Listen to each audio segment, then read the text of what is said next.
There's been some talk of a land swap. Do you know what this could be? Is that just Trump You just know, saying things? I don't know. Well, that's not impossible. Again, the Russians have made clear that they're going to take the four oblasts, and we're talking about Kherson, Zaporozhye, um, Donetsk, and Lugansk.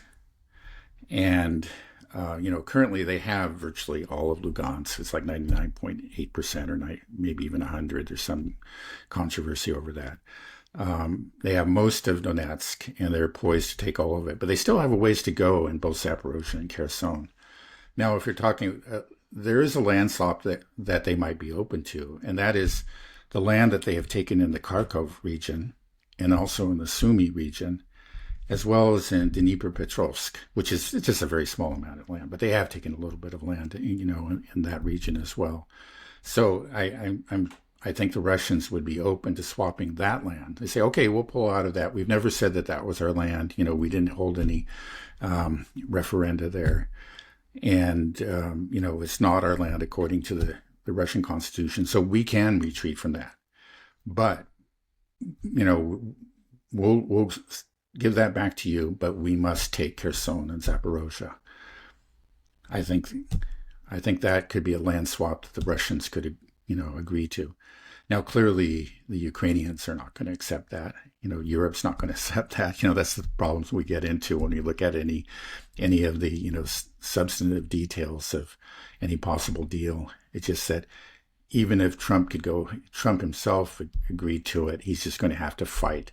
And in this case, it would be hard enough to walk away from it. I don't think it's utterly impossible. It would be very hard to walk away from this conflict, but I think it's just utterly impossible to make that kind of deal with the Russians. It's just it's going to be the entire Western establishment, European and American, are just going to come after him tooth and nail if he tries to do that. And there's just going to be shrieks of horror and rage, and I just don't think he could survive it, even if that's something he wanted to do, and it's not clear to me that he does. Yeah, the thing that's so frustrating, though, is when Zelensky or the Europeans start to rage and foam at the mouth at the possibility of conceding land to the Russians, is that they just don't offer any alternative. Like, well, what is? Tell us what you want. How you see a way to end this war, and they don't. Their only way is like bring in all of NATO, start World War III. Well, I mean, Zelensky will say that we want all our land back, including Crimea. But even many of the European leaders are saying that that's just not realistic. Even a lot of Ukraine's strongest supporters are saying that. So I think he would be forced. One thing again is like if to make this any kind of deal work, the Americans would have to really apply significant discipline, sustained pressure on Ukraine. Earlier we had that that interruption in military supplies of just a few days, and it's not even clear, how much, if that was total or just partial. But even if it was total, it was only a few days, and then that was that. It would have to be. The Americans would say, would have to make it clear, not another bullet to Ukraine, if you don't agree to this. But even if that happened, I think that Zelensky would just turn to the Europeans. We've seen him, indicate his willingness to do that, many times already, and just continue to fight on, with European support only. Now, he's going to just lose all the faster. He's losing as it is with everything that the U.S. and the Europeans can give him, and the lion's share of the military equipment and ammunition and so forth that he's getting from the West is from actually the Americans. So you pull the Americans out, and then you just have the Europeans. Clearly, you're losing already. You're just going to lose much, much faster. That's just a fact. Now, again, that's what Trump would have to do if he really wants any hopes of a settlement. But he's not going to do it. I mean, already he said that what he's going to do is sell the equipment to Europe. And I think Vance repeated that today. And that may be the policy, going forward. And it's just not clear that the Europeans have, if that's going to work. I mean, I think there's maybe one sale has been made already, but they don't have a unified mechanism for doing this. In the absence of that, you have this collective action problem that you always have in the EU. You have all these different states, and it's like, oh yeah, let's let the Germans buy that. I don't, our budget's kind of tight. That's what's going to happen. That's what's happening already. And so it's just not going to work. There may be some purchases of American weapons by some European states, but it's not going to be in the quantity, anywhere near the quantity of the weapons that have been supplied, under the old arrangement. So even if we go to this, if the weapons from the U.S. aren't cut off and we go to this new kind of pay-as-you-go arrangement, it's going to be far inferior to what was there already. And in the current arrangement, of course, Ukrainians are losing. So no matter how you look at it, no matter how you look at it, and nobody's proposed anything else really, the Ukrainians lose. So if that's the case, then what are you really doing? What are you offering the Ukrainians, right? Shouldn't you just be realistic? This is actually, this idea of a land swap, you could save Ukraine. You just say, okay, you still have all these regions, but the war is over. You can start to rebuild. You still have access to the Black Sea. You still have a very large country. And actually, the part of the country that was giving you problems that you didn't like, the Russian part of the country, that's over in Russia. And if you were smart, like Czechoslovakia was, you would say, that's good. Okay, yeah, we split, but now, we can go our separate ways and focus and, and live the kind of lives and build the kind of societies that we want. That would be a constructive way to do that, but of looking at the situation. But of course, we just don't get that. So it's just this kind of nihilistic, a fight to the end. And the end, the only end that you can envisage, or maybe there are a couple of ends, it's just where one is Ukraine. Well, as far as Ukraine goes, Ukraine's always ultimately defeated. And the only real issue is Ukraine, okay, is this war limited to Ukraine, or does it become World War III? And then, the desolation will be just that much more extensive. But no matter what, Ukraine is gone if you continue to pursue, this current fight to the end kind of course. There was a Gallup poll recently that showed that the majority of Americans, I want to say about 70% of not Americans, of Ukrainians were wanting to have an immediate end to the war and willing to give up territory to achieve that goal. And I believe it was only 24% that were, we'll say, fight to the end, fight to victory. So an overwhelming majority seem to be okay with the idea of land swap today. They realize that this war is over. I think the regular everyday Ukrainian person understands better than anybody just the toll of this war and how pointless it is. How that this is that they are just being used by Zelensky in the West and just being ground to dust between these two powers, between NATO and Russia. And it's just so shouldn't for Trump, if he wants a way out, is to push like, okay, let's do a democratic process. Zelensky hasn't held elections now in well over a year. Russia doesn't view him as a legitimate leader. Technically, he's not, because he hasn't had any elections.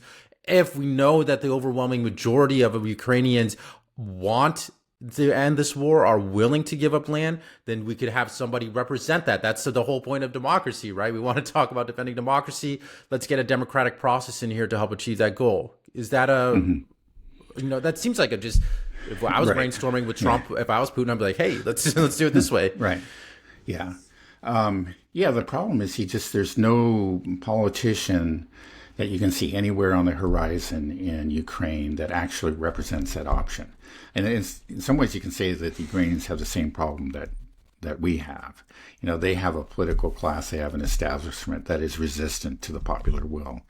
And, under Zelensky, starting before the war in 2022, he has been shutting down.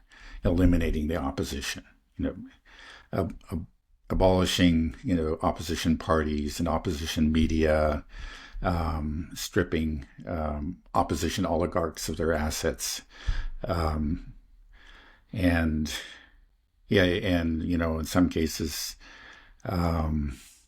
silencing, critics, even individual journalists and so on that actually do give a voice to real dissent in Ukraine. So there just isn't an opposition. There isn't another party. There isn't a politician that represents that point of view. But you're right. There has been a dramatic shift in opinion in Ukraine over the course of this war. At the beginning, it was over 70% that wanted to fight until victory, and it was people who wanted to negotiate were something like 23%. So it's a complete reversal, and that's quite a dramatic shift. And there should be, in a real democracy, there would be candidates representing that, but those candidates don't exist now. And again, Zelensky and his people, the people that rule Ukraine, the regime, and it's completely fair to call them a regime, have just eliminated all, the opposition voices. So yeah, you could have an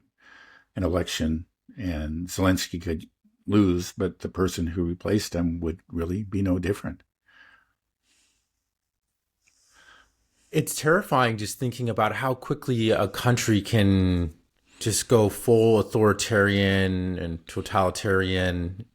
Just during times of war, your rights can just be completely stripped, and it's just amazing to think that you can be in a situation where your government is hunting down people on the street, putting them in vans and throwing them to die like that. That can happen. And it's just, that's just unthinkable. 5 years ago, I wouldn't think that we would be doing things like that. And not a European country, not something that we would be affiliated with. And it's just how okay these people are with doing something like this, with just destroying their country, destroying their people. Right. Again, you say that you speak for the Ukrainians. Well, do you speak for the real living Ukrainians that are being grabbed off the streets? And it's happening that's been going on for a long time. And you say you stand with Ukraine, but who do you stand with? Do you stand with those people that are, again, being grabbed, or you stand with the enforcers, the TCC goons, that are grabbing them? And clearly, the European establishment, where they stand.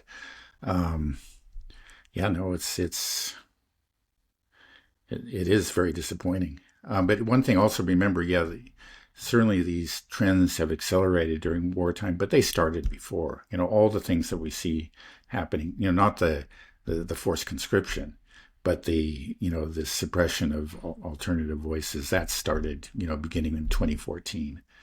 And the suppression of the Russian language and the end of the Orthodox Church and so on and so forth. All of that started, well before the war. It's not something that happened because of the war. The war gives the government, even more excuses to do that, but they were doing it before.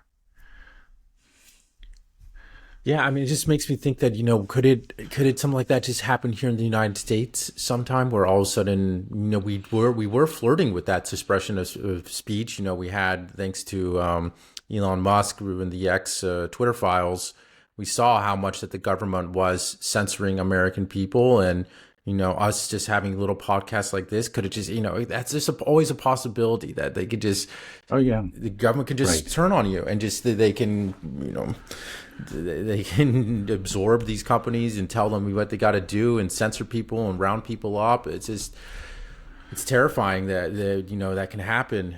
It just felt like such an impossibility a couple years ago for me, especially in the United States. But now even being able to think about it is a bit scary that this can happen. Well, the worst expression of it, of course, is the press ganging.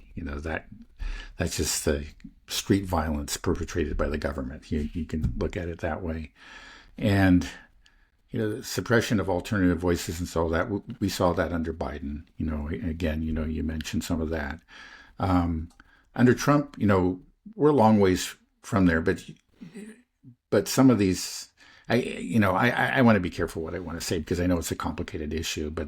But the way that Trump has gone after um, really actually people that oppose Israel, he's careful to distinguish between those people who are American citizens and those who are here legally on a visa.